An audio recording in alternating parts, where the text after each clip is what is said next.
What kind of man are you looking for in America? Black. Why do you like a black man versus a Turkish man? Because the black men are so masculine, so gentlemen. I'm not dating with Turkish guys. Why not? I don't like dating with them. No, I'm waiting with American guys. Why do you want an American guy, not a Turkish guy? They are so masculine. I Really? don't like Turkish men. They are so jealous. They can accept me who I am. They are not my type. So let me ask you this. A girl that's watching this, she wants to get a black man. What can you do to get a black man? They love curly girls. Curvy, yeah. I highly recommend marrying black men. A lot of Arab and brown women are reaching out and they're trying to find black men. And I say black men are kind. They're very secure in their masculinity. They're also gentle. They're also not like I see this a lot in the Arab community because I grew up in it. Men get very shy that their women are out there, or their women work, or their woman does something. And black men are very chill and secure about it. Like, she's on her deen, she's respecting herself. I'm not going to feel shy about this. And that's a huge cultural difference that I definitely appreciate from marrying a black man. So do yourself a favor, ladies. Find yourself a black man. It is Wild Wednesday, and I'm going to get wild and offensive with my videos because I think it's time somebody digs deep into our culture and into our people to figure out what is going on upstairs with our women. Divorce is on the rise more than ever among Middle Easterns, whether they live in the Middle East or abroad. And just like we saw among westernized countries like America, when the women became independent is when the family structures collapsed. They collapsed to the point where now women are waking up and saying, you know what? I want a home again. I want my kids to have a healthy home. Well, the Middle Easterns are not there. We are at the point where we are collapsing because not only are women independent asking for a divorce, but we also have culture shock. A lot of our women are extremely spoiled. Yes, I said it. A lot of our women are extremely spoiled and the men cannot keep up. What is happening with our women? We went from a point where Arab men used to tell each other, marry her young, مشان تربيها على إيدك, so you can raise her your way, which is not right either.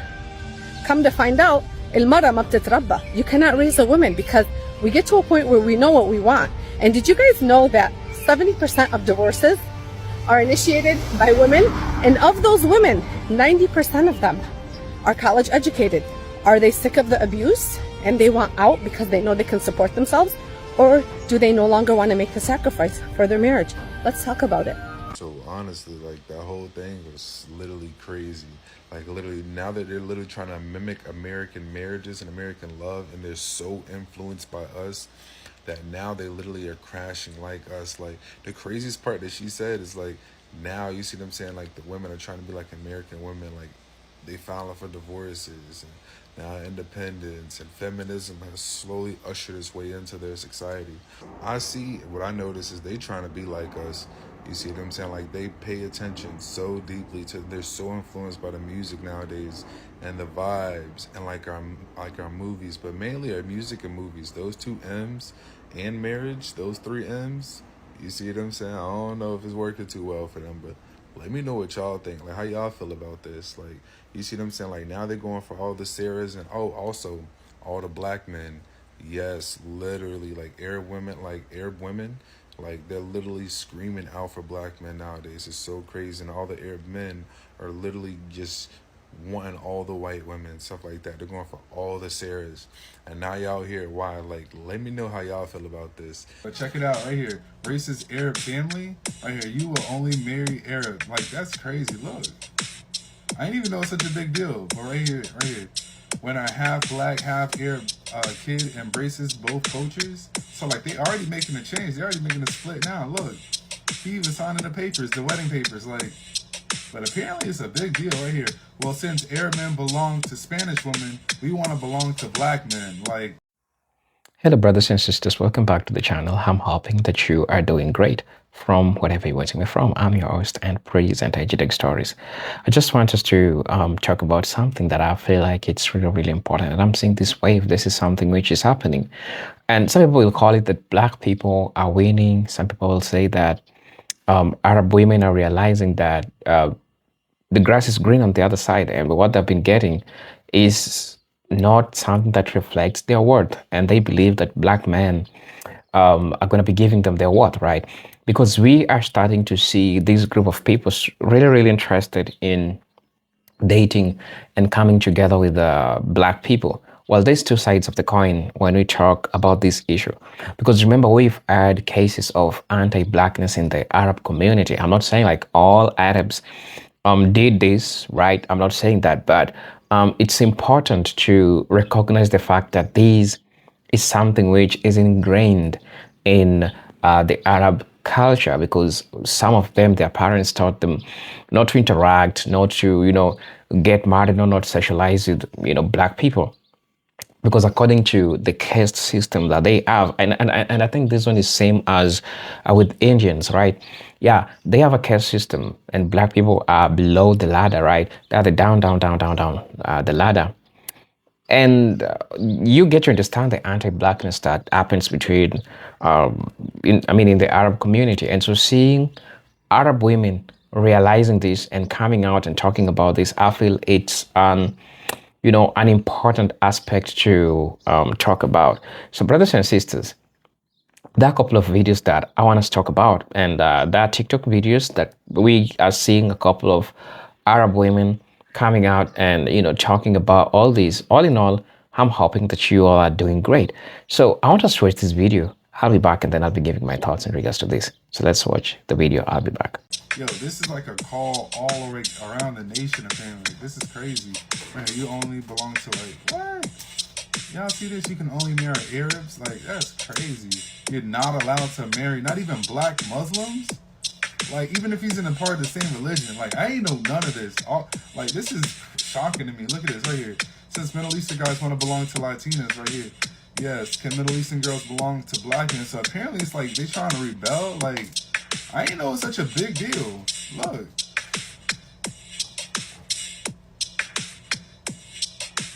White girls. Like,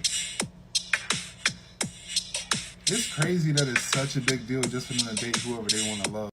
For example, my father told me all black men will leave their wives. This man will leave you. My mother told me all black people have AIDS. Like, those things are not true, first of all. Well, my father did not approve of my marriage to my husband. And why my not? father, because he's black. Oh. So there's a lot of racism in the Arab like I said, the culture. Islam says no black man is better than an Arab man. No Arab man is better than a black man. But my father and my mother were adamant against, no, he's black. No, they didn't even give him a chance. They didn't meet him. They didn't, give him an opportunity. And that hurt. But when something is wrong, it's wrong. So you got to stand up against it. A lot of Arab and brown Muslim women always reach out to me and ask me, how do I tell my parents about the black man that I'm interested in? There's a lot of Muslim women out there that are Arab and brown, and they don't know how to come and talk to their parents about the man that they're interested in simply because he's black, simply because their parents have iterated to them again and again and again, no black men. They'll even be like, if they're Arab, they'll be like, okay, any other Arab country is fine. And if they're Desi, they'll be like, okay, any other Desi kind of is fine. But how are they even determining the value of a man? By his skin color? That's not Islam. Okay? You can go anywhere and you can talk to anyone and you can open up the Quran for yourself. There's nowhere that says you need to obey your parents if they are straight out doing something that is un-Islamic. And preventing you from marrying a Muslim man just because of his skin color is un-Islamic. So shut that down. Respectfully say no and, do your thing. I hear a lot of Middle Eastern guys saying these days, they're like, I don't want to marry an Arabic girl because I have to pay for the wedding, and then she wants a wedding planner. She's going to spend hours explaining to the wedding planner what she wants when she can just call the florist and send her a picture off of Pinterest and it's done. Then she wants me to buy the house that she wants me to hire an interior decorator for when she's a professional shopper and she's in the same stores that the interior decorator is going to be at anyways. And then, fast forward, she's going to divorce me and take half of everything anyways. I might as well marry a white girl that's going to pay for everything with me. That way, when she divorces me, it's her cut anyways. She earned it. She paid for it. Why do I need an Arabic girl? And on top of the Arabic girl is going to bring me, her mother and her sisters are going to be at my house all day, but then my parents are never going to be in my house because it's not comfortable for her. Your mom is too opinionated, but her mom's not opinionated. For example, my father told me, all black men will leave their wives. This man will leave you. My mother told me all black people have AIDS. Like, those things are not true, first of all. Well, my father did not approve of my marriage to my husband. And why My not? father, yeah, because he's black. Oh. So there's a lot of racism in the Arab like I said, the culture. Islam says no black man is better than an Arab man. No Arab man is better than a black man. But my father and my mother were adamant against, no, he's black. No, they didn't even give him a chance. They didn't meet him. They didn't, give him an opportunity. And that hurt. But when something is wrong, it's wrong. So you got to stand up against it. A lot of Muslim parents will say no to their daughters marrying a black man, and that's haram. It's straight out haram. The Prophet ﷺ said, إِذَا أَتَاكُم مَّن تَرْضَوْنَ خُلُقَهُ وَدِينَهُ فَزَوِّجُوهُ. He said that if someone comes to you and you're okay with his deen, meaning his Islam, and his character, then marry him. He didn't say his tribe, he didn't say his skin color, he didn't say what race he is, what language he speaks. So many parents will use all of these excuses to stop their daughters from marrying black men, all because they have biases against black men. Because they think wrongly and in a haram way about black men. Did you know that Prophet Adam alayhi salam was black? Did you know that Prophet Musa alayhi salam was black? The color of your skin doesn't matter. In our deen, we have Arabized and whitewashed our history to make it seem that there are no black Muslims. But if a man comes to you and he's Muslim and he's black, you have no reason to say no, except that you're not happy with his Islam or his akhlaq, his character. Other than that, any other reason is haram. And if your parents are standing in your way and telling you you can't marry someone because of their skin color, you can disobey them. You absolutely can, because what they're doing is haram, and we have been instructed to be kind to them, to be respectful of our parents. But when they ask us to do something haram, we stand up and we say no. This is reality. Let's be real here, yeah? When a woman is divorced, it's not the same when a man is divorced, yeah? Okay, and in Islam, they're both divorced. Divorce is a divorce, yeah? But divorcee is a divorcee. But the thing is, when it comes to not following Islam and following your culture, as if, like they said, the woman becomes like tarnished. And I'm like, where does this come from? Sorry, can I? Yes, sister, please. I just wanted to say something about what you just said, that the push that our culture gives us can be beneficial. It's a bit like, say someone criticizes you, it's up to you how you want to take it. Either you can get really offended or you can act on it. So even though that is good, our culture doesn't see it like that, and they don't portray it like that, because when you are young, your parents, I mean, I'm Pakistani, and so I'm going to talk about my culture. They want you to live your life according to their terms. So you're going to grow up, you're going to do all those things, you're going to get married, and it's like a status thing as well. And it's like, if you are divorced, you're bringing shame upon the family. Exactly. So I agree to that. Even, And I just want to add the fact that very often women are double victim. They are victim from I'm talking about the one that have been left, abandoned, victim of oppression. They are already victims of whatever traumatic event they had to go through. But then this victim, an accusation, constant blame, is like she's even guilty for being a victim of a situation. Wow. I'm not talking about the one that decided to leave family for whatever reason that seems superficial. I'm not talking about this new trend. I'm talking about real sisters that went through oppression, that have been left abandoned by husbands that think that maybe he could grab someone else and just leave his wife and kids. I'm talking about those, because divorces have different reasons, different situation. I'm talking about sisters that are clear victims, because everyone wants to jump on the wagon and all sisters are victims. And no, sometimes sisters need to take accountability. Sometimes they are responsible for their divorce. I'm so sorry. Sometimes they are divorcing for the wrong reasons. Wallahi. But sometimes... And they initiate it, like statistics show that, and it's in, we understand it's in their nature, but even statistics show that rather than problem solve, they will leave the marriage rather than trying to. I am not saying that's all the case of sisters. It's very important we represent the real victims, because Allah Azza wa Jal has gave a strength, a position to the husband, rightfully so, and sometimes it's abused. It's very interesting, you know that, because I was reading Imam Qurtubi's tafsir, yeah? So basically, you know, there's this concept, because we deal with the non-Muslims, etc. Like, oh, look at your religion, it's misogynist, because a man can give talaq, but a woman can't. If you look into the tafsir, it's very interesting. What it says is that in the Arabian Peninsula, the Arab men used to abuse their wives by, for example, I divorce you, yeah? She goes and she says, okay, no problem. I want to move on. Nope, I take you back. And there was no limit to it. And Allah set it to 3 talaqs to keep the man in check. Because He knows, and check this out, this is how beautiful Islam is if you look at it, yeah? 3 talaqs is to keep the man in check, meaning you can't stop her from moving on. You've got 3. If you can't control yourself and you're emotional and you let it be, guess what? When you give the 3rd talaq, what is the ruling? She has to go after her iddah period. Depends. She needs to go get married again, obviously, be married, and then divorce. Now, for a man, This is very interesting, but if you look at it psychologically, yeah? Because for a man to envision his wife with somebody else, so for him, if he's giving that last talaq, yeah? Because at the end they say two types of people don't learn. The one who's arrogant and the one who's shy.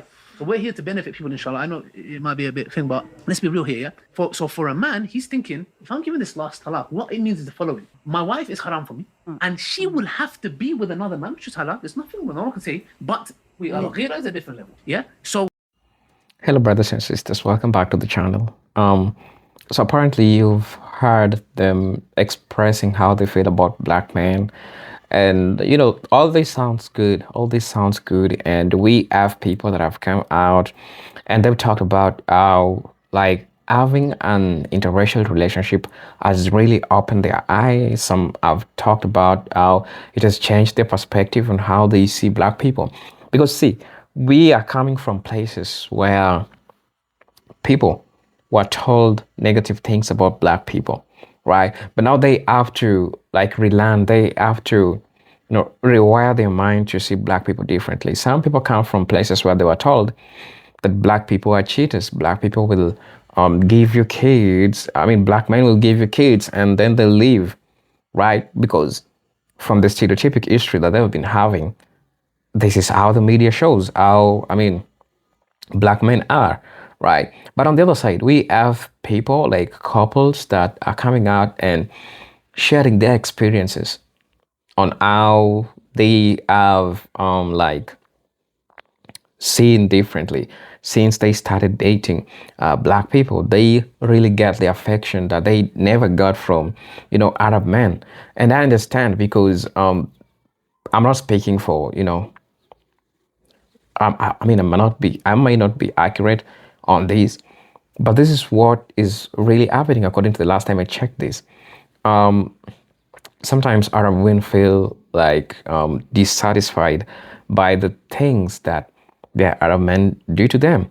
And so when they get to have something different, quotes and quotes, having a black man, they feel like they're appreciated. They feel like they are loved. And I think that's the definition of black love. And that's how black men have always been doing to black queens. Black kings know very well how to treat black queens. And so when we have these Arab women coming to the States, or just when, you know, black people go visit these places, they interact with them, they get to have, like, you know, their true history, and they get to have real and close conversations so that they understand an in-depth of what it takes to be a black person and how the world sees black people, right? On the other side, something that I also want to address, you know, this issue that we've been seeing Arab women trying to, you know, first talk negatively about black people. And I understand, because the enemy played a bigger part in making black people look some type of way. The hypersexuality that the social media has made black people look like black people be. All of these have changed how people perceive black people. And probably people have seen this in the Hollywoods, how black people are being represented and how all these things happen. And so you get that these changes the perspective of some of these people that have, these people that have believed in this, you understand? And that's where we see all these instances of anti-blackness, because according to them, black people are put down below the caste. It means that we have slaves, and that's where black people belonged, right? So all these are happening at the same time, and this is leading to backlash from some black people, because trust me, not every black person is accepting this, because these are people that have understood history. Black people, we have black scholars that have researched, because, you know, Arab racism also played a greater part in castrating black men, in making black men be where they are. And why did they want to castrate black men? They wanted to castrate black men because, number one, they were afraid of black people giving birth rapidly, right? True, they are afraid of mixing because you see, if there is something that you cannot control is biology. You can try to control it, but you can't control it fully. And this is how it happens. They suspected that when we don't castrate these men, they'll start giving our wives, um, you know, they'll have kids with them. And when all that happens, it means that it will weaken the power because they'll be having missed kids, and you know what that means, right? And so they tried to castrate black men so that black men cannot reproduce. They wanted to kill the entire generation that was there before. And so when we are seeing all this, you understand that it is human that there has to be met with backlash because not everyone is agreeing with what is happening, or everyone is agreeing with what Arab racism did towards the lives of black people. And going fast forward to the 19th, 20th, and 21st century, when we have seen increased anti-blackness in these Arab spaces, right? We saw, and there's a clip that I saw of this Arabic woman who was holding a baby. And it's like she's in a market and she wanna sell this kid. So you understand how crazy that is, right? And so we have black people that are reasoning like this. The Arab racism also played a greater part in bringing problems to black people, right? And so people are saying that the intention of these women that are showing, they are showing their interest towards black people. They need, some of them need passports to be in the United States. Some of them just need some good life that the men are not giving them. Okay, I understand, but this is what is happening. This is what I'll say at the end of the day. If it's genuine, if there's something that you cannot control, is people falling in love with each other. That could include a black person and a white person dating. I don't know what you subscribe to, but this is what I understand. I understand the consequences. I understand the pain that black people are being inflicted by these groups. As a matter of fact, when you talk about economics and capitalism, I understand the devastating effects that this had towards black people. And so some black people might feel like, this is a betrayal. It is a betrayal because you are taking your wealth as a man, giving back to people that took your wealth, during those times. And so it is not taken lightly by black people. But I'll say this, and I'm not taking black people for granted, but one thing that people cannot avoid is falling in love. And falling in love could be with a person of a different race, could be falling in love with a black person, with a white person. But what really matters is the intention. So at the same time, black people who are, showing backlash towards all these issues, you might be right. Because at the end of the day, it's about intentions. And it's about what intention do you have in regards to this, right? So brothers and sisters, please let me know what you think and feel about this video. As you know, I'm your host and presenter Talk Stories. But until then, let me see you in my next video. Peace, love, and harmony. Salute.